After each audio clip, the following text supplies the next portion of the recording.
going through the book of Daniel.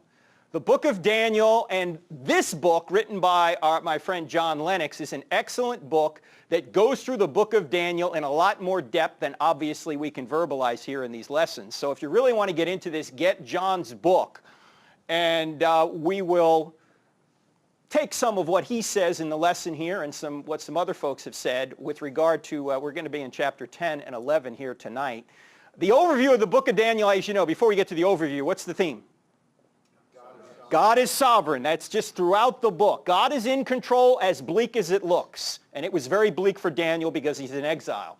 And there are two basic parts to the book of Daniel, as you know. The first 6 chapters deal with Daniel's ministry in Babylon when he's in exile, and the last 6 chapters deal with Israel's part in world events. And before we talked about the temple last time, where it might be, we talked about the famous passage in Daniel 9, where the Messiah was actually predicted, say, 500 to 600 years in advance by Daniel, that he would be cut off. He would actually be killed. And if you do all the math like we did a few weeks ago, a few lessons ago, it turns out to be 33 A.D. Even if it's close, right? Even if it's 30 A.D., however you do the math when you add up the 69 sevens, because there were 7 sevens or 49 years prior to this, and then there are 62 more sevens. It turns out that if you date it from the decree of Artaxerxes in 445 BC, you wind up to see that the Messiah will be cut off in 33 AD. So we covered that a couple of lessons ago. Now we're going to talk about chapters 10 and 11. The man in linen prepares Daniel for the final vision. The final vision begins in chapter 11. And Daniel is prepared for this vision in chapter 10. Now, before we go any further, when you're in the book of Daniel, you always have to deal with charts. You know that, right? And these dates are approximate. They may be off by a few years here or there, but it's giving you an approximate look at what's going on. The last good king was Josiah. He died in about 628 BC. Jeremiah's ministry begins about this time. Daniel's born sometime between, say, 624 and maybe 620. And we're going to be talking about Daniel's 10, 11, and 12 here in the next couple of lessons. And so when we're here, Daniel is somewhere between 85 and 90 years old. He's at the end of his life, okay?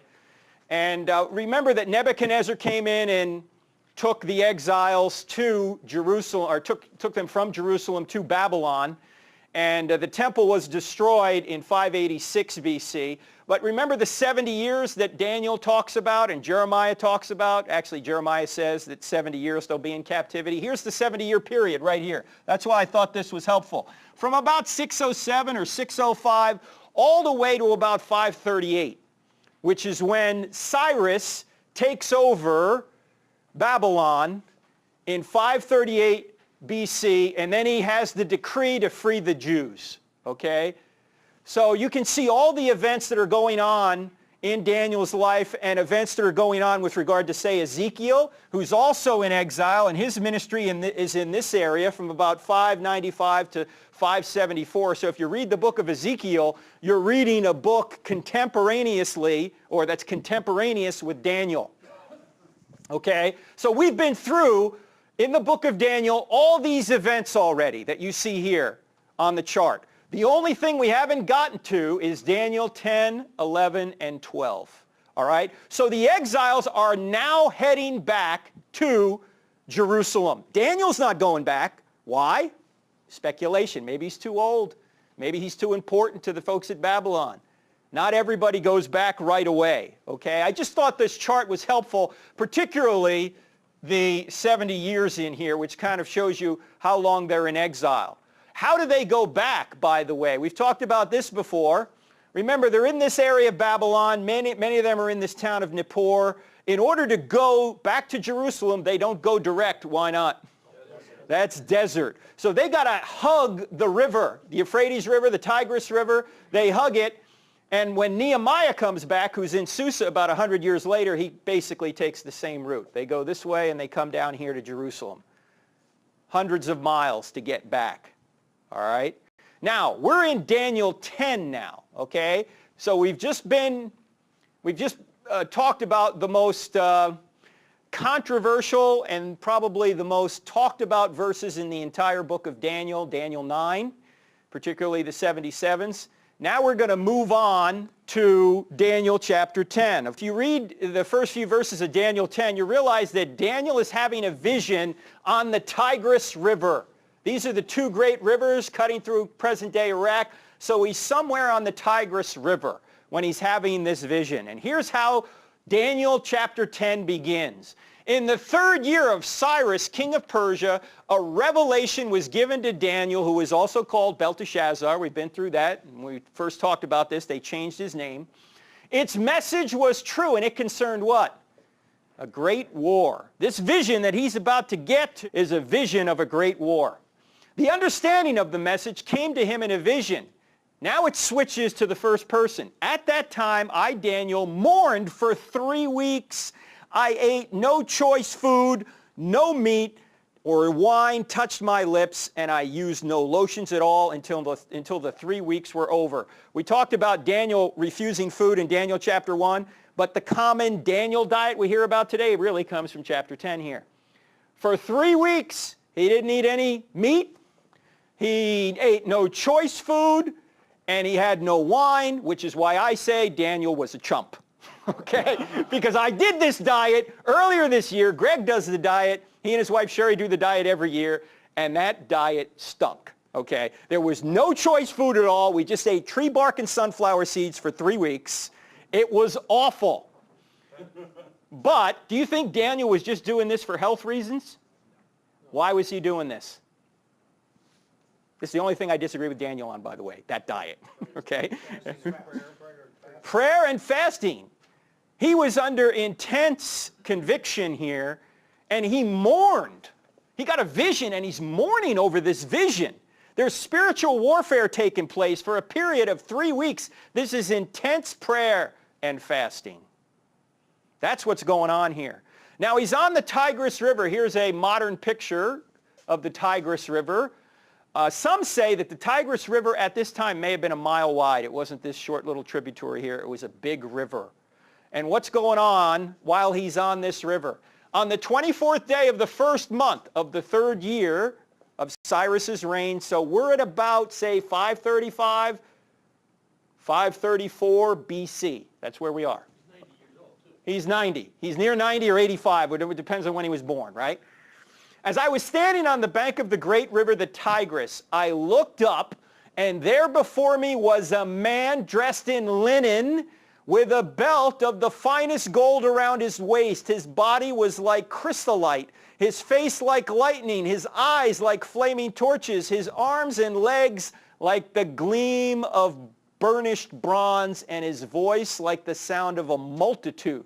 So this is a pretty intense vision. This isn't a whisper in the dark. This is not, gee, I think I'm hearing from the Holy Spirit. This guy's seeing some physical manifestation that's pretty dramatic. A little bit later it says, a hand touched me and set me trembling on my hands and knees. He said, Daniel, you who are highly esteemed, consider carefully the words I'm about to speak to you and stand up, for I have now been sent to you. And when he said this to me, I stood up trembling. Then he continued, do not be afraid, Daniel. Since the first day that you set your mind to gain understanding and to humble yourself before your God. So Daniel is looking for understanding, and he's humbling himself before God. Your words were heard, and I have come in response to them. So this man, it looks like a man. It's really an angel. Seems to be an angel anyway. But the prince of the Persian kingdom resisted me 21 days. This word prince is often used to designate an angelic being of some kind, whether an angel or a demon. This prince of the Persian kingdom resisted me. There's some spiritual warfare going on here, right? For 21 days. About the same amount of time Daniel's praying. Notice that? Then Michael, one of the chief princes or chief angels, came to help me. So you've got angels teaming up now. Because I was detained there with the king of Persia. Now I've come to explain. So Daniel prayed, and this spiritual warfare is going on at the time, and ultimately this man in linen was able to get to Daniel, and now he's able to say what he needs to say. What is he going to say? Well, he says, now I've come to explain to you what will happen to your people, meaning Israel, in the future, for the vision concerns a time yet to come. So, do you realize that Daniel has been in exile for what? Most of his life, 70 years, maybe coming up on 75 now. He's been praying the whole time.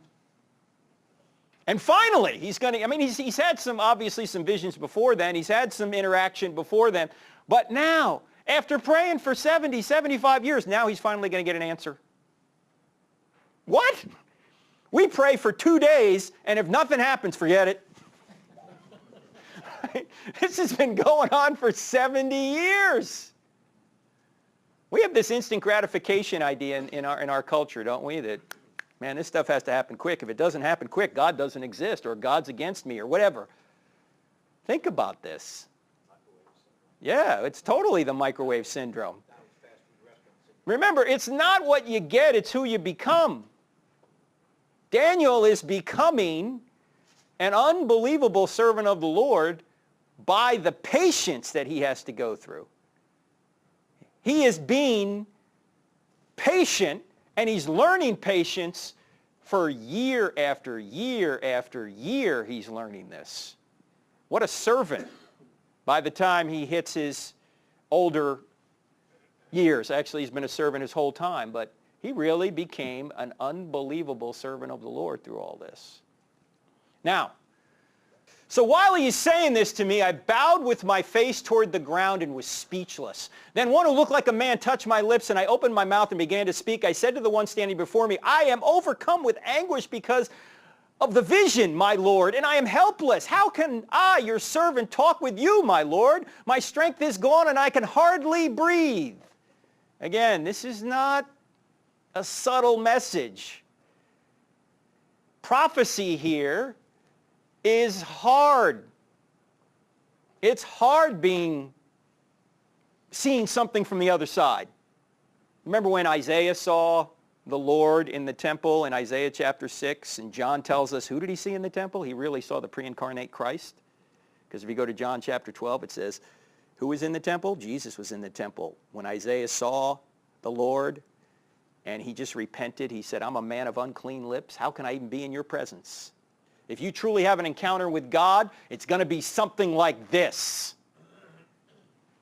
It's not going to be something that is subtle.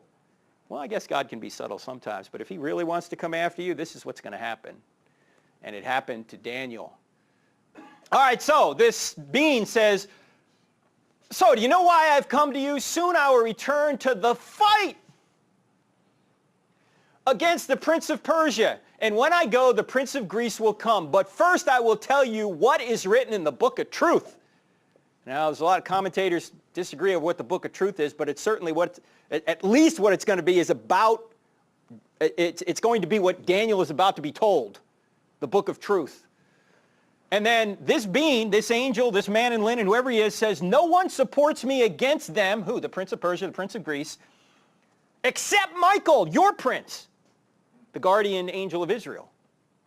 And in the first year of Darius the Mede, I took my stand to support and protect him. So Darius the Mede, of course, could be Cyrus, but it's probably a representative of Cyrus. He allows the Jews to go back to Israel in 538 BC. And the reason that happens, at least partially, is because there are these angelic beings who are encouraging it and engaged in this kind of spiritual warfare to make this happen. Now, in today's day and age, this is considered nuts, right? That how can you believe in this spiritual realm? How can you believe that there's actually these angels and demons who are actually interacting, and we're somehow in praying causing them, or at least influencing them to do certain things, and all this is going on? Today's day and age, people think you're nuts to think about this. But the very same people the very same atheists who say this doesn't occur, are the very same people who would tell us it's possible there are aliens out there. You know, there's multiple universes out there. That explains why our universe appears designed. There's a whole quantum world where things operate differently than what you'd expect. In other words, they have all these alternate realities that they believe in. And that's not considered nuts, but this is. Mediums. There's also, well, they would probably reject that. Naturalists would reject that. But here's the problem with naturalism, or what we might call modern-day atheism. They believe everything's made of molecules. There is no spiritual realm. If that's true, it means every single spiritual experience in the history of the world has been mistaken. Is that possible? It's possible. Is it likely? No. You mean every single person that thought they had a spiritual experience was wrong? Everyone? Throughout history? I doubt it. That's really hard to believe, but that's what they're saying. Of course, if naturalism is true, there's no reason to believe anything these atheists think. Why? We've been through this before, and we went through stealing from God, remember? If there is no immaterial reality, that means we don't have minds, we just have brains, which means every thought we have is the result of the laws of physics. We're not really reasoning, we're just reacting. We're just moist robots, so to speak. Well, if we're just moist robots, then why should we believe anything we think, including the thought that atheism's true? In other words, it defeats itself. Of course there's a spiritual realm. The question is, what goes on in the spiritual realm? The only way we could know that for sure is through revelation. Because we can't see it. But we have good evidence that the revelation of Christianity is true. And if the revelation of Christianity is true, the Bible, then there is this spiritual realm, and there are these spiritual realities. In fact, as you know, if you go into the book of Ephesians, if you go to Ephesians chapter 6, where Paul talks about spiritual warfare, he says this. He says, finally, be strong in the Lord and in his mighty power. Put on the full armor of God so that you can take your stand against whose schemes? The devil's schemes. For our struggle is not against flesh and blood, but against the rulers, against the authorities, against the powers of this dark world, and against the spiritual forces of evil in the heavenly realms. Therefore, put on the full armor of God. And he goes and he talks about the full armor of God. And among the armor of God, the only offensive weapon is what? The sword of the Spirit, which is the Word of God. And then Paul goes on to say pray. Those are about the only two positive things you can do in the sense that they're offensive. You can pray and you have the Word of God. And when Jesus got into trouble, when the devil was tempting Jesus, what did Jesus do? He just prayed, and he also quoted Scripture over and over again. He said, it is written, it is written, it is written. The devil tried to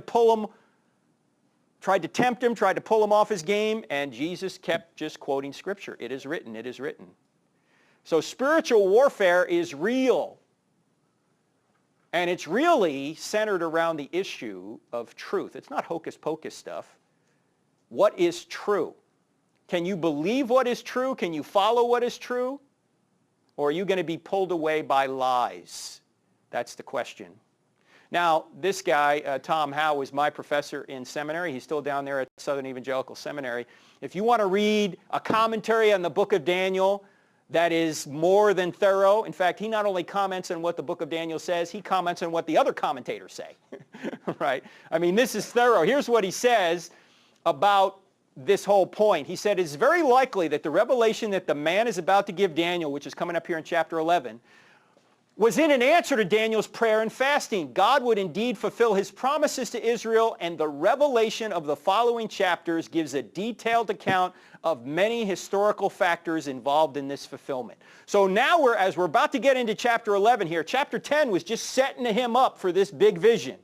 We're not going to read all of chapter 11. It would take us too long. We don't have the time. But if you read it, you will see there's a war going on. At least it seems like a series of wars between the kings of the north and the king of the south. And basically what Daniel 11, the first, say, 35 verses describe are these wars that go on between the king of the north, that's Syria, and the king of the south, Egypt. And as you know, Alexander's empire got divided into four areas, Alexander the Great. And these two, the Seleucus and the Ptolemy, the P is silent, these two, which really are Syria and Egypt, went at it in 6 wars over a period of about 150 years. And obviously, who's in the middle? The Jews are right in the middle of all this. You've got Syria coming down, and the crossroads going into Egypt are Jerusalem, and when the Egyptians go north, the same thing.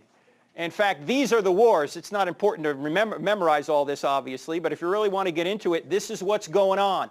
From 312 BC all the way to 168 BC. That's about 150 years, and it finally ends up with Antiochus IV. Who's that? We saw him in chapter 8. He's Antiochus Epiphanes. He is the guy that we'll see here in a minute. We'll review what he did. He was the guy that desecrated the temple with a sacrifice of a pig. Okay?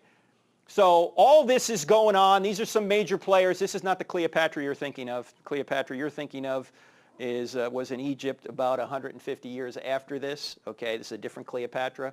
But all of this is going on, and Jerusalem is right in the crosshairs. Now, when you get to chapter 11, verse 21, it says that there's a contemptible person. Who is this contemptible person? This guy, Antiochus Epiphanes.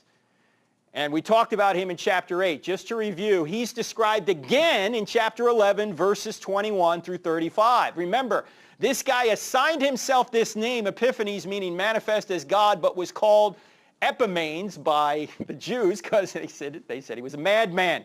In fact, one of the writers of the time said this guy would dress himself in a toga and go down to the baths and interact with the locals, and he would just talk to them on these crazy subjects. And they just couldn't quite figure this guy out. He was kind of mad, actually. He's the ruler, and yet he's mixing it up with the locals, begging for their vote. It was really weird. In other words, he was a politician. Anyway, he accepted bribes, you remember, to appoint high priests. This guy also invaded Egypt twice, and he was rebuffed by the Romans the second time he went in. Remember the story? When he was about to go on to Alexandria and take over Alexandria, a Roman official met him and said, Epiphanes put out his hand to shake his hand, and the Roman official said, well, before you go there, he said, before we greet one another, you need to leave Egypt. If you don't, our Roman Empire is going to have a problem with that. And Epiphanes said, well, let me think about it. And the Roman official, who had a stick in his hand, a walking stick, drew a circle around Antiochus Epiphanes and said, you need to decide before you step out of this circle. And that's where the line in the sand comes from. That's where you hear this expression, the line in the sand, draw a line in the sand.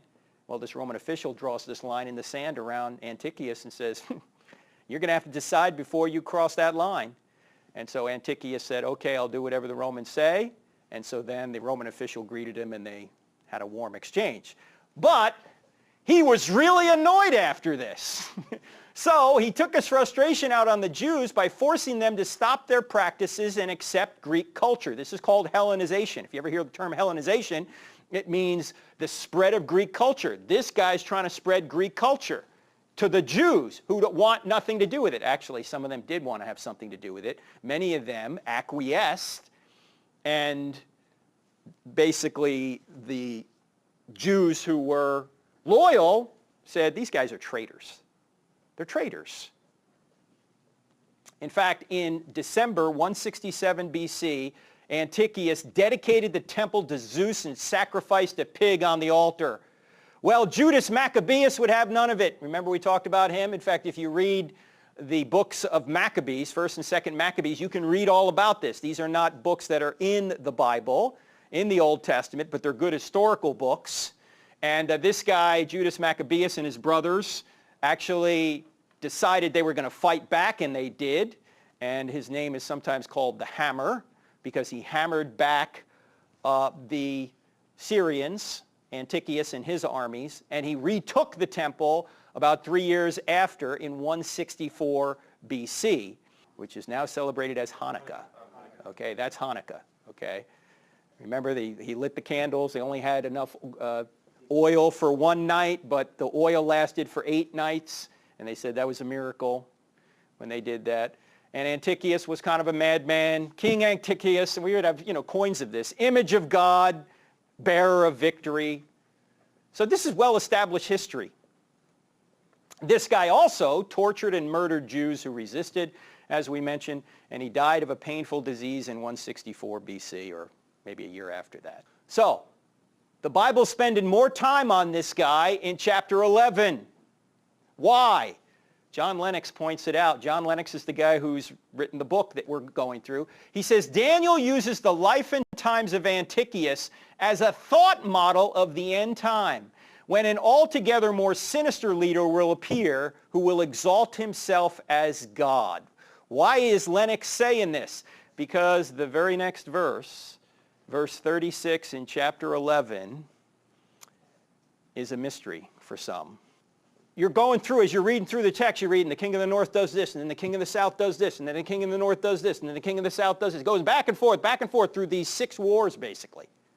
And then it says this, then the king will do as he pleases, and he will exalt and magnify himself above every god, and will speak monstrous things against the God of gods, and he will prosper until the indignation is finished, for that which is decreed will be done. Now, who is this king?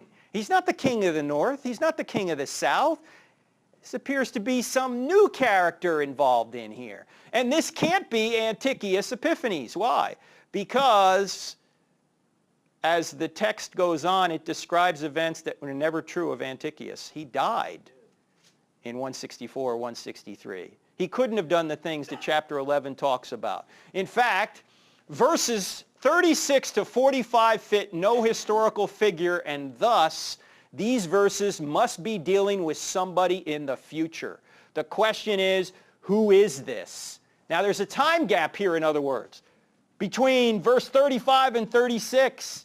Not immediately obvious. You really got to study this. By the way, are time gaps common in biblical prophecy? We already saw one when we were in Daniel, between the 69th and 70th week. Even if you're what's called a preterist, even if you believe all this stuff occurred in 70 AD, there's a time gap between Christ's crucifixion and the destruction of the temple of at least, say, 40 years or 37 years or so. So there is a time gap here, and there's a time gap in chapter 9, and there appears to be a time gap here. Now, the king in verse 36 is a new figure different from the kings of the north and the south. What does verse 40 say? Here's what it says. It says, at the time of the end, the king of the south will engage who? Him, whoever this king is, in battle. And the king of the north will storm out against him, the same guy. So you got the king of the south and the king of the north fighting one another. Or fighting this third guy, whoever this is. With chariots and a cavalry and a great fleet of ships, he will invade many countries and sweep through them like a flood. He will also invade the beautiful land. What's the beautiful land? It's Israel. So who is this guy? Well, we also know there's a time gap because the resurrection, which is just in the next chapter, one of the few Old Testament references to the resurrection, is in Daniel 12:2, which is just a few verses from where we are right now, occurs immediately after this new king who opposes God is overcome. That's certainly in the future. So you go from this king of the north and king of the south fighting this third king to the resurrection shortly thereafter. So who could this guy be? To whom are verses 36 to 45 referring? What do you guys think? There's nobody in history that fits. Here's the amazing thing. The first 35 verses, everybody agrees has already occurred. Even atheists, yeah, all this history, and which is really prophecy in Daniel's time. But all of this description in chapter 11, that really occurred. It's chapter 11, verse 36 to 45. We don't know who this is. Most commentators say this is about the Antichrist. In fact, if you keep reading, it says, but reports from the east and the north will alarm him, and he will set out in a great rage to destroy and annihilate many. He will pitch his royal tents between the seas at the beautiful holy mountain. What are the seas? Between the Dead Sea and the Mediterranean Sea. That's Jerusalem, if you've ever been to Israel. Yet he will come to his end and no one will help him. That's the end of the chapter. Now let's go back to the beginning of chapter 10. Remember the beginning of chapter 10? Its message was true and it concerned a great war. What war might he be referring to? Armageddon. Now this is a Google Earth shot of northern Israel. This is the Sea of Galilee over here. Right here is what's called the Valley of Armageddon. Over here is Nazareth. That's where Jesus grew up. On the other side of the valley is Mount Carmel. That's where Elijah went after the prophets of Baal from 1 Kings 18. You know that story? In between is what's called the Valley of Armageddon. This is maybe 20 miles, 15 miles across, something like that. It's also called the Jezreel Valley. There's, what's that? Yeah, this actually Armageddon means the hill of Megiddo, which is over on this side. And there were a lot of battles fought there. In fact, there's been over history, known history, 400 battles fought on this plain. Napoleon called it a natural battlefield. You want to see what it looks like? I took this picture from Nazareth. This is the cliff in Nazareth overlooking the Valley of Armageddon, looking to the west. So if you go back, we're over here looking that way, okay? And this is actually the cliff that some think Jesus was almost pushed off of. You remember in Luke 4, he goes into the synagogue and he starts reading from the book of Isaiah, and he ends in mid-verse, and he says, "This scripture is fulfilled today upon your hearing." And they're all sitting in the audience going, "Isn't this Joseph's son, the carpenter? What's he talking about? This verse is fulfilled? How can this be?" He stops right in the middle of the verse because he talks about coming to free the slaves and heal the sick. And then the second half of the verse talks about the vengeance of the Messiah. Well, he's not here for vengeance on his first trip to earth. That's the second trip. So he stops in mid-verse, and then they want to push him off the cliff. But it says he walks right through the crowd. Wasn't his time yet. If you go to the other side, over here, it's a little humid that day. This was in June. If you go to the other side, Mount Carmel, you will see now from Mount Carmel looking to the Valley of Armageddon, looking to the east. So Nazareth is over here now. You see this? Can you even see what that is? That's an Israeli Air Force base right there, right in the middle of the Valley of Armageddon. We saw F-16s taken off there. So when you go up Mount Carmel, you get a great view of the entire battlefield. Now, if you want to see a mock-up of it from the northwest, so now you're looking from the northwest down into the valley. Here's Megiddo, Hill of Megiddo. Nazareth is over here. Mount Carmel's over here. You can see there's the Jordan River. There's the Sea of Galilee over there. You can see that this is just a natural plain here, a battlefield that many, many people have fought on. And most commentators will say this is going to be at least the center of the final battle, the final great war. It may overflow this area, but they think this area is where it's going to be, and this comes from Revelation 16:16. I had it up there earlier. This battle will be between? Well, the kings of the Antichrist, he has 10 kings apparently, against the forces of God. Let's go back now for a second to Daniel 8. Where's all this going? Remember in Daniel 8, when Antiochus Epiphanes shows up for the first time, there's a verse 12. It says, when this guy shows up, truth will be thrown to the ground. Think about that phrase. Truth will be thrown to the ground.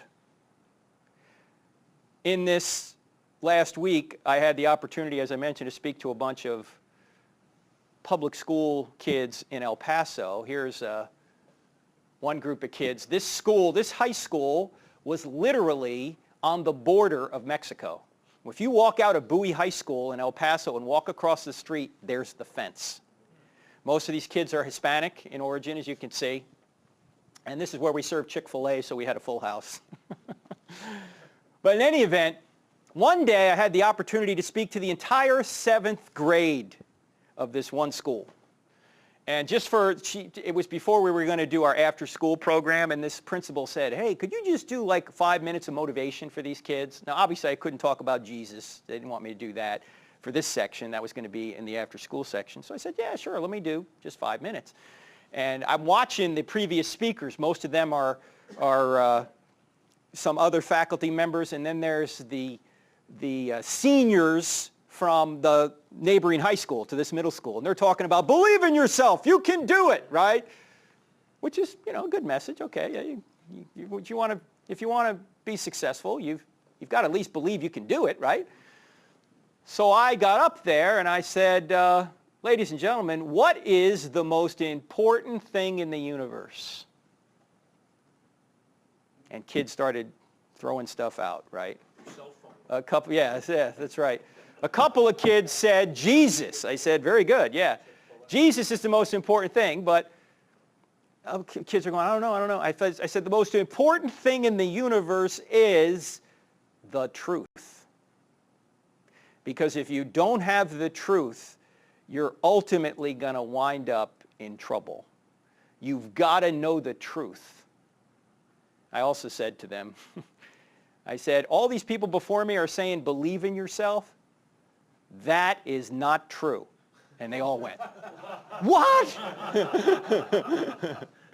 I said, it's only true if you're going to work hard. Don't believe in yourself if you're not going to work hard. If you're not going to work hard, you can't believe in yourself, right? Of course, Jeremiah 17:9 said, the heart is deceitful and wicked, who can know it? We do have to check ourselves. But it is true that if you want to accomplish something, you got to at least believe you can do it, right? But you got to work hard. In any event, I said the most important thing is the truth. And then I went through the self-defeating nature of people who say there is no truth and you can't know truth and all these things. So I just left them with that message. I only had 5 minutes, right? The most important thing is the truth. The problem is truth is going to be thrown to the ground.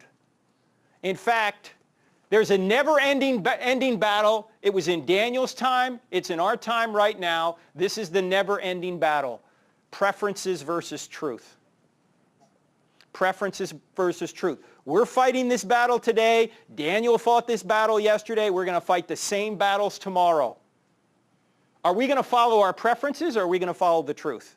Now think about this. I don't know if you've ever heard of the 7 sectors that create culture. Have you ever heard of this? Sometimes they're called the 7 mountains that create culture. Here are the 7. Arts and entertainment, business, education, family, government, media, and religion. These are the 7 sectors that create culture. Let me ask you a question. How are we doing in arts and entertainment? Very well. We are? We're doing well in arts and entertainment? This country? Yeah.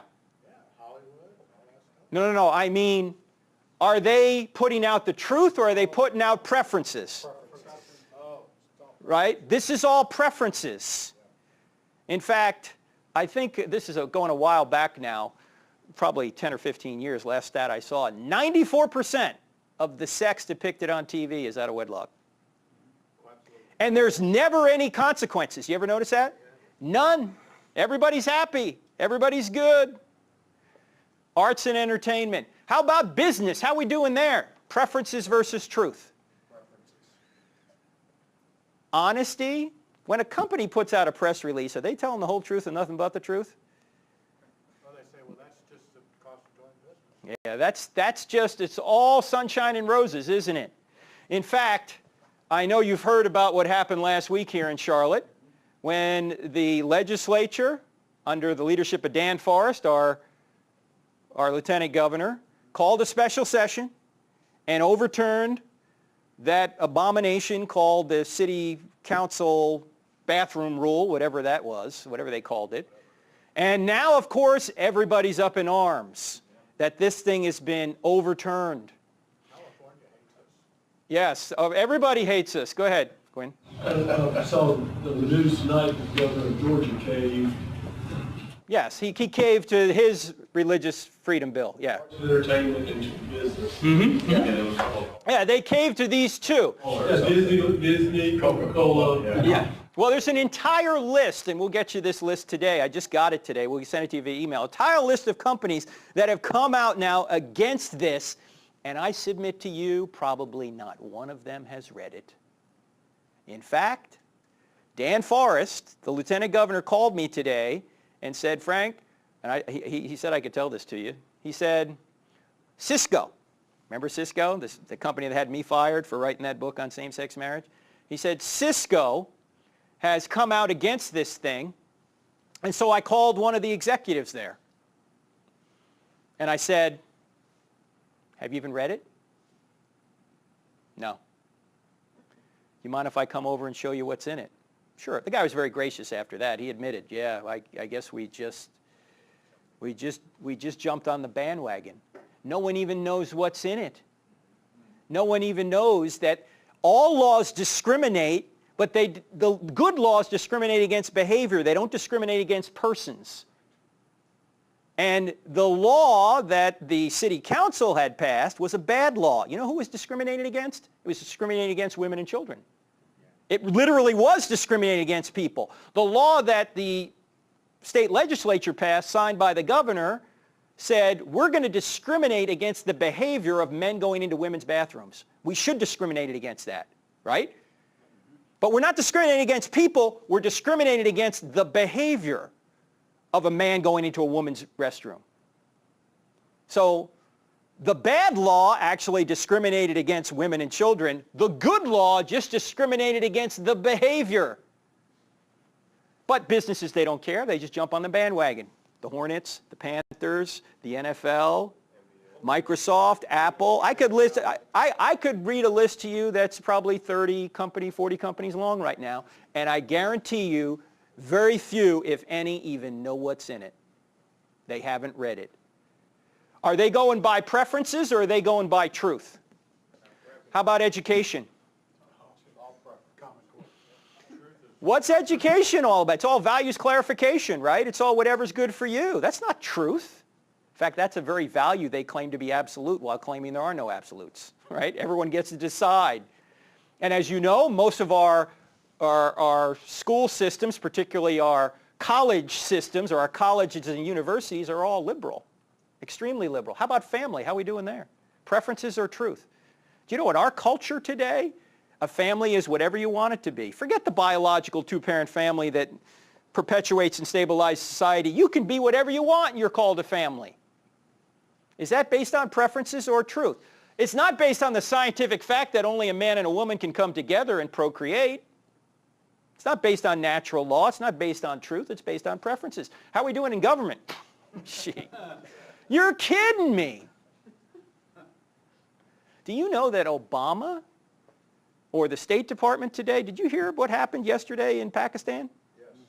Did you hear that 65 Christians were killed by a suicide bomber because they're celebrating Easter? And the State Department didn't mention Islamic terrorism once? You never did. And even Josh, what's-his-face, the White House spokesman, I saw him. Yeah? He said something to the effect of, well, there were a lot of other people killed too, like Muslims were killed too. Oh yeah, there are a lot of other people were killed. Do you think it was a Christian that detonated a bomb? Even though Al-Qaeda said it was to target Christians. Yes, it was a Taliban. Yeah. Taliban. Yeah, it was they wouldn't say it. Of course they won't say it. I mean, how can you lie if you just repeat what the enemy said? They just keep lying. They just keep lying.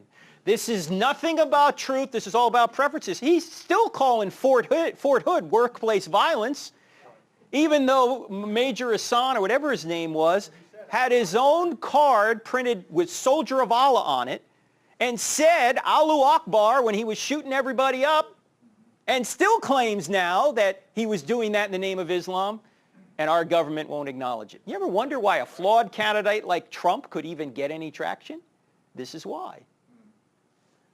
How are we doing in the media? More than 90% of media elites will vote for the liberal Democrat. And if you really want documentation of media bias, go no further than the Media Research Center. run by Brent Bozell in Alexandria, Virginia. He's been documenting this for probably 30 years now, the Media Research Center. It's obscene what goes on in the media. How about religion? How are we doing there? Well, it depends on what religion you're talking about. People are not really seeking truth in religion. They're not on a truth quest or on a happiness quest, right?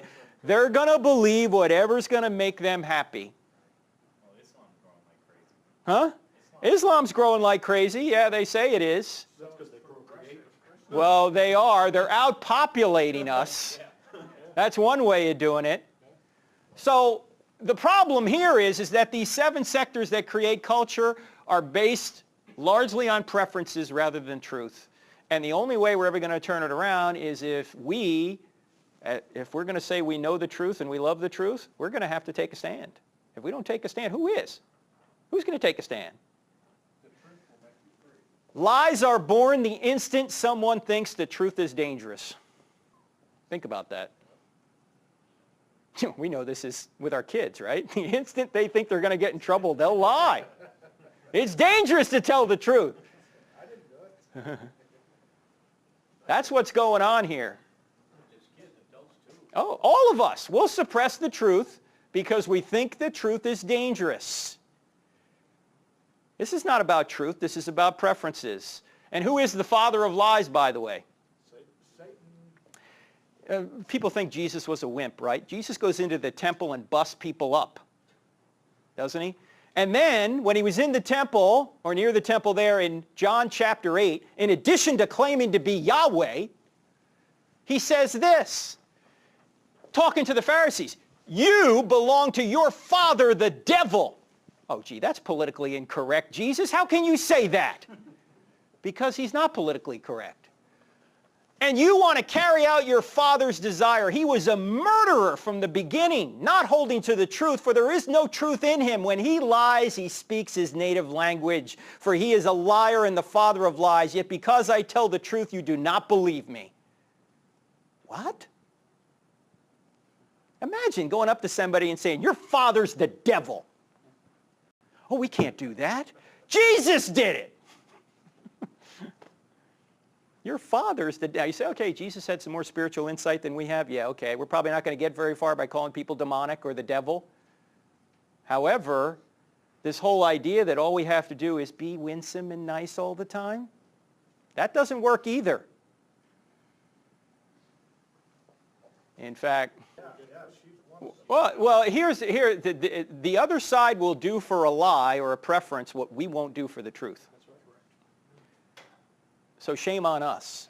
But of course, the other side, largely the folks who are really aggressive on the LBGT movement, are that way because they think that's their identity.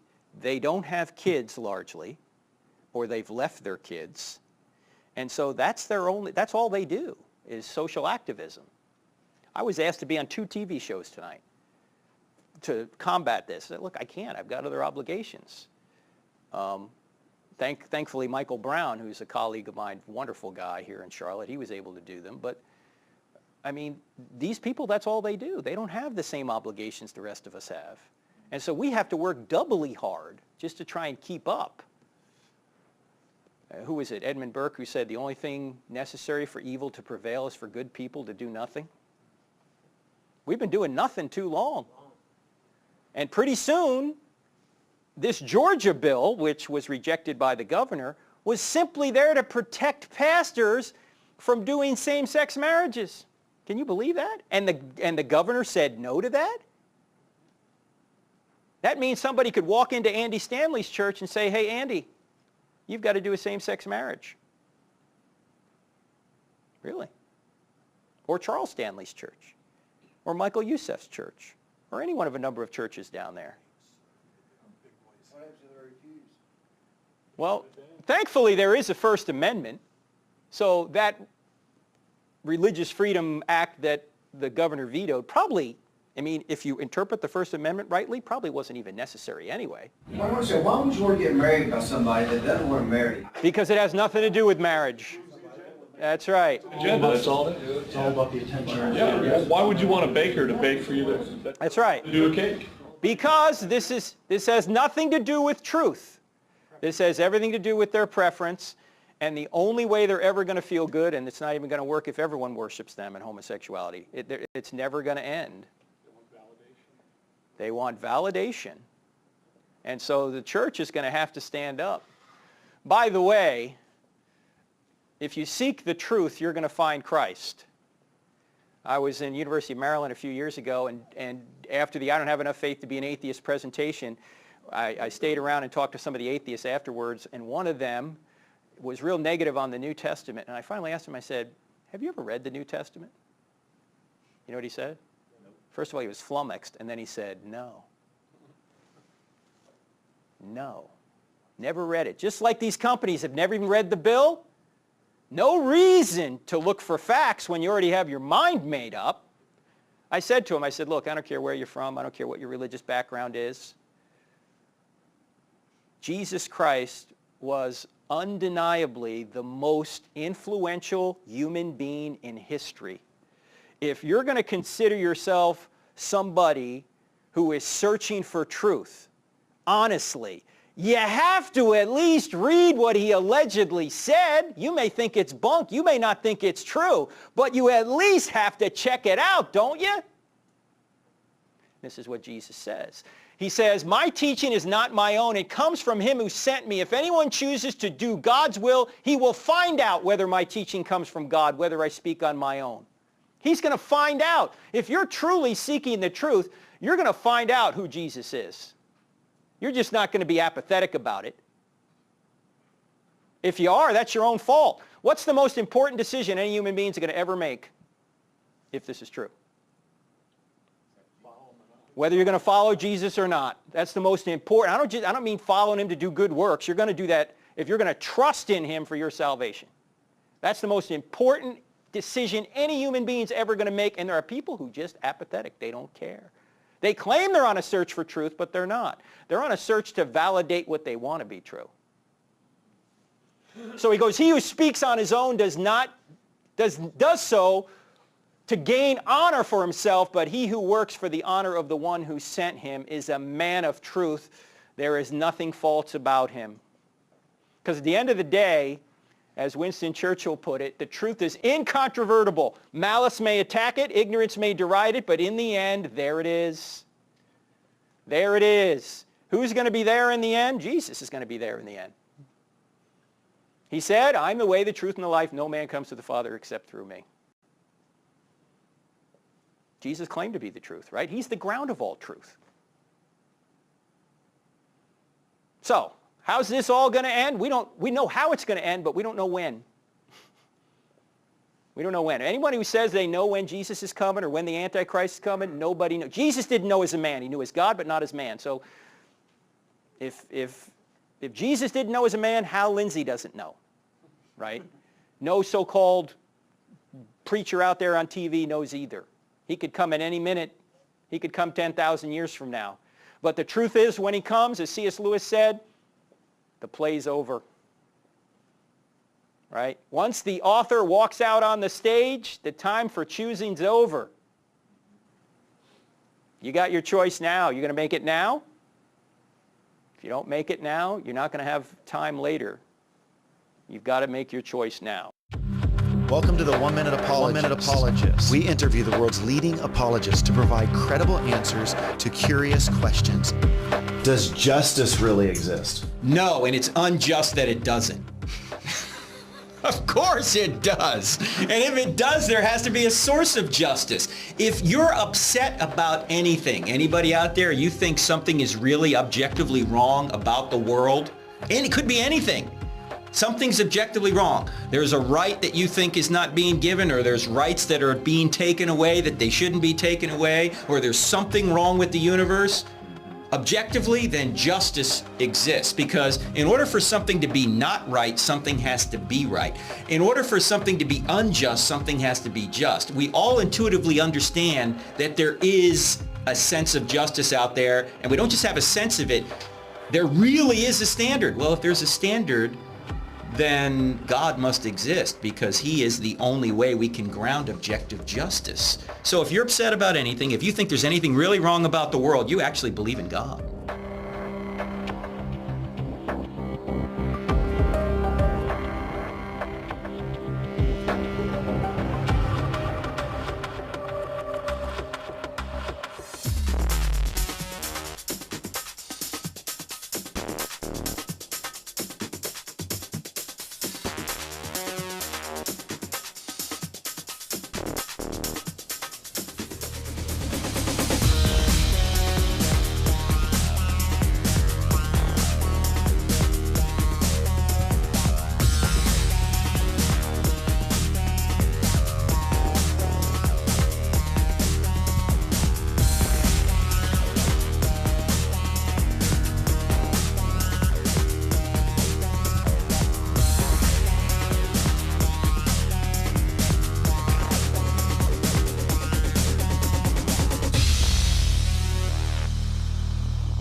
The preceding program was brought to you by crossexamine.org and NRB TV. Former Navy chaplain Gordon James Klingenschmidt took a stand to defend religious freedom by daring to pray publicly in Jesus' name. Now he helps you by reporting the news, discerning the spirits, and praying the scriptures. Would you pray with us? Here's Dr. Chaps. We don't just report the news, we pray the news right here on the NRB network. So set your DVR for these show times. Friday on NRB TV. Jewish Voice with Jonathan Bernis, a captivating program featuring informative interviews with best-selling authors, insights on current events by leading experts, and sound Bible teaching that'll not only make a profound impact on your life today, but will help you understand the Jewish roots of your Christian faith. Jewish Voice with Jonathan Bernis, proclaiming Jesus the Messiah to the world. Weekday mornings on NRB TV. For others, it may have just been a summer job. But for me, it was training. Now I'm an Air Force pararescueman, and my job is to save lives. Make the right choices today and be ready for the challenges tomorrow. This message is brought to you by the U.S. Air Force. Are you tired of Bible prophecy sensationalists who are constantly crying wolf? Are you one of those who thinks Bible prophecy is pie in the sky with no practical relevance to Christian living here and now? Do you sometimes feel overwhelmed by world events? Do you ever wonder why the whole world seems to be focused on the Middle East? If so, I'd like to invite you to tune in to Christ in Prophecy. We will show you how Bible prophecy relates to our day and time and why it is relevant to Christian living here and now. Have you ever wished you could be an eyewitness to a miracle? You can. This is Jim Wood inviting you to discover Wares Valley Ranch and see a true example of God's power at work. Visit us today at wvr.org.